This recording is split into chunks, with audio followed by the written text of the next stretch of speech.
എല്ലാ കാര്യങ്ങളും പെർഫെക്റ്റ് ആയിട്ടിരിക്കണം. ചെറിയ കാര്യത്തിൽ പോലും മിസ്റ്റേക്ക് വരാൻ പറ്റില്ല, എസ്പെഷ്യലി ഡെയിലി റുട്ടീൻസിൽ. ഇൻ കേസ് എന്തെങ്കിലും മിസ്റ്റേക്ക് വന്നു കഴിഞ്ഞാൽ പെട്ടെന്ന് ദേഷ്യവും ഇറിറ്റേഷനും വരാറുണ്ടോ? ഇത് ജസ്റ്റ് ഒരു പെർഫെക്ഷനിസം മാത്രമല്ല, ഇതൊരു മെന്റൽ ഹെൽത്ത് സിറ്റുവേഷൻ ആവാനാണ് ചാൻസ്. അതിന്റെ പേരാണ് OCPD, obsessive compulsive personality disorder. എന്താണ് OCPD? നോർമലി OCD എന്താന്ന് എല്ലാവർക്കും അറിയായിരിക്കും, ബട്ട് OCPD എന്താന്ന് അറിയാനുള്ള ചാൻസ് കുറവാണ്. OCPD എന്ന് വെച്ച് കഴിഞ്ഞാൽ അവരുടെ പേഴ്സണാലിറ്റി തന്നെയുള്ളതാണ്. അതായത് ഒരു വ്യക്തിയുടെ പേഴ്സണാലിറ്റി തന്നെയുള്ള ഒരു കാര്യമാണ്. എല്ലാ കാര്യങ്ങളും വളരെ പെർഫെക്റ്റ് ആയിരിക്കണം, ഓർഡറിലായിരിക്കണം അറേഞ്ച് ചെയ്തിട്ടുണ്ടാവേണ്ടത്.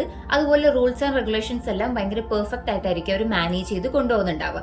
ഇൻ കേസ് ഇവരുടെ കാര്യങ്ങളിൽ എന്തെങ്കിലും ഒരു ചേഞ്ചസ് വരികയാണെന്നുണ്ടെങ്കിൽ ആ ടൈമിൽ ഇവർ വല്ലാതെ ആങ്സൈറ്റി എക്സ്പീരിയൻസ് ചെയ്യും. ഈ OCPD എക്സ്പീരിയൻസ് ചെയ്യുന്ന ആളുകളുടെ കോമൺ ബിഹേവിയേഴ്സ് എന്ന് പറഞ്ഞു കഴിഞ്ഞാൽ അവർക്ക് എല്ലാ കാര്യങ്ങളും ഭയങ്കര ഓവർ പെർഫെക്റ്റ് ആയിട്ട് വേണം. അത് കൂടാതെ മറ്റുള്ളവർ ചെയ്ത ആക്ടിവിറ്റിയോ അല്ലെങ്കിൽ വർക്ക് ആണെങ്കിൽ പോലും ഇവർക്ക് ആക്സെപ്റ്റ് ചെയ്യാൻ കുറച്ച് ബുദ്ധിമുട്ടുണ്ടാവും. ബിക്കോസ് ഇവർക്കൊരു തോട്ട് ഉണ്ടാവും അവരത് പെർഫെക്റ്റ് ആയിട്ടല്ല ചെയ്തിട്ടുണ്ടാവുക അല്ലെങ്കിൽ കറക്റ്റ് ഓർഡറിലല്ല ചെയ്തിട്ടുണ്ടാവുക എന്നുള്ളത്. അത് കൂടാതെ ഇവർ ഫോളോ ചെയ്യുന്ന റൂൾസും ഡിസിപ്ലിനും ഒക്കെ ഓപ്പോസിറ്റ് നിൽക്കുന്ന ആൾക്കോ അല്ലെങ്കിൽ ഒരു നോർമൽ പീപ്പിൾ നോക്കുന്ന സമയത്ത് ഭയങ്കര ഓക്വേർഡ് ആയിട്ടും ഡിസ്കസ്റ്റിംഗ് ആയിട്ടായിരിക്കും തോന്നുന്നുണ്ടാവുക. കാരണം എന്തിനാ ഇത്ര പെർഫെക്ഷൻ നോക്കുന്നു എന്നുള്ളൊരു ഫീലിംഗ് ഉണ്ടാവും. അത് കൂടാതെ റിലേഷൻഷിപ്പ് ആണെങ്കിൽ പോലും എല്ലാ കാര്യങ്ങളും ഭയങ്കര ഓവറായിട്ട് പെർഫെക്ഷൻ നോക്കുന്നത് കൊണ്ട് അവരുടെ പാർട്ട്ണർക്ക് അല്ലെങ്കിൽ അവരുടെ കൂടെ നിൽക്കുന്ന ആൾക്ക് ഭയങ്കര ഡിസ്റ്റർബൻസ് ആയിട്ടായിരിക്കും തോന്നുന്നുണ്ടാവുക. ചില കാര്യങ്ങൾ കുറച്ച് ഫ്രീ ആയിട്ടിരിക്കുന്ന സമയത്ത് പോലും ഇവരവിടെ പെർഫെക്ഷൻ ആയിരിക്കും ഫോക്കസ് ചെയ്യുന്നുണ്ടാവുക. ഇവരുടെ ലൈഫിൽ എൻജോയ്മെന്റിനേക്കാളും പെർഫെക്ഷൻ ആണ് ഇമ്പോർട്ടന്റ് കൊടുക്കുന്നത്. അതായത് എവിടെയെങ്കിലും നമ്മളിപ്പോൾ ഒരു ഔട്ടിംഗ് പോവുക അല്ലെങ്കിൽ ഏതെങ്കിലും ഒരു സിനോറി ആയിക്കോട്ടെ, ഇവർക്ക് അവിടെ എൻജോയ് ചെയ്യണമെന്നോ എക്സ്പ്ലോർ ചെയ്യണമെന്നോ ഉണ്ടാവില്ല.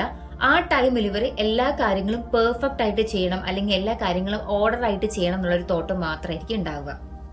ഒരു കാര്യം ശ്രദ്ധിക്കണം, ഇത് OCD അല്ല. OCD എന്ന് പറഞ്ഞു കഴിഞ്ഞാൽ അൺവാണ്ടഡ് തോട്ട്സും റിപ്പീറ്റഡ് ആക്ഷൻസും ഒക്കെയാണ്. പക്ഷെ OCPD എന്ന് പറയുമ്പോൾ അത് അവരുടെ പേഴ്സണാലിറ്റി തന്നെ ഉള്ളതാണ്. അതായത് ഈ ഓവർ പെർഫെക്ഷൻ ഒരു പ്രോബ്ലം ആണെന്ന് പോലും അവർക്കറിയില്ല. OCPD നമ്മുടെ ഡെയിലി ലൈഫിനെ എങ്ങനെ എഫക്ട് ചെയ്യാന്ന് വെച്ച് കഴിഞ്ഞാൽ, ഇപ്പോൾ റിലേഷൻഷിപ്പിലാണെന്നുണ്ടെങ്കിലും ഓപ്പോസിറ്റ് നിൽക്കുന്ന പാർട്ട്ണർ പെർഫെക്റ്റ് ആയിരിക്കണം എന്നുള്ള തോട്ട് കാരണം കൊണ്ട് നമ്മൾ എപ്പോഴും അവരെ കറക്റ്റ് ചെയ്തുകൊണ്ടേയിരിക്കും. അപ്പോൾ നമ്മുടെ ഓപ്പോസിറ്റ് നിൽക്കുന്ന പാർട്ട്ണർക്ക് അത് ഭയങ്കര ഡിസ്റ്റർബൻസ് ആയിട്ടായിരിക്കും ഫീൽ ചെയ്യുന്നത്. സോ ആ ടൈമിൽ നമ്മുടെ റിലേഷൻഷിപ്പ് ബ്രേക്ക് ആവാനുള്ള ചാൻസ് കൂടുതലാണ്. അത് കൂടാതെ ഇപ്പോൾ വർക്ക് പ്ലേസിലോ അല്ലെങ്കിൽ ഇപ്പോൾ സ്റ്റുഡൻസ് ഒക്കെ ആണെന്നുണ്ടെങ്കിൽ പോലും അവർക്കൊരു ടീമായിട്ട് വർക്ക് ചെയ്യാനോ അല്ലെങ്കിൽ ഒരു ഗ്രൂപ്പായിട്ട് വർക്ക് ചെയ്യാനോ ഭയങ്കര ബുദ്ധിമുട്ടായിരിക്കും. കാരണം ഇവരുടെ രീതിയും നോർമൽ ആയിട്ടുള്ള ആൾക്കാരുടെ രീതിയും എൻറ്റയർലി ഡിഫറെന്റ് ആണ്. എന്തുകൊണ്ടാണ് നമ്മൾ OCPD എക്സ്പീരിയൻസ് ചെയ്യാനുള്ള കാരണം എന്ന് വെച്ച് കഴിഞ്ഞാൽ, സ്ട്രിക്റ്റ് ആയിട്ടാണ് നമ്മൾ അപ്ബ്രിങ്ങിങ് ചെയ്തിട്ടുള്ളത്, അതായത് സ്ട്രിക്റ്റ് ആയിട്ടാണ് നമ്മൾ വളർന്നിട്ടുള്ളത് എന്നുണ്ടെങ്കിൽ അല്ലെങ്കിൽ നമ്മുടെ സാഹചര്യം അങ്ങനെയാണെന്നുണ്ടെങ്കിലും നമുക്ക് OCPD എക്സ്പീരിയൻസ് ചെയ്യാനുള്ള ചാൻസ് കൂടുതലാണ്. അതുകൂടാതെ നമ്മുടെ പ്രീവിയസ് അതായത് ചൈൽഡ്ഹുഡ് എക്സ്പീരിയൻസും ഇതിന് ഭയങ്കരമായിട്ട് ഇൻഫ്ലുവൻസ് ചെയ്യുന്നുണ്ട്. പിന്നെ ഇതിന് ട്രീറ്റ്മെന്റ്സ് ഉണ്ടോ എന്ന് വെച്ച് കഴിഞ്ഞാൽ ഓഫ് കോഴ്സ് ഉണ്ട്. നമുക്ക് തെറാപ്പീസ് ഒക്കെ എടുക്കാവുന്നതാണ്.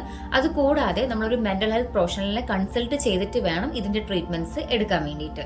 ലൈഫിലെല്ലാം പെർഫെക്റ്റ് ആയിട്ട് ഇരിക്കുന്നതുകൊണ്ട് കുഴപ്പമൊന്നുമില്ല.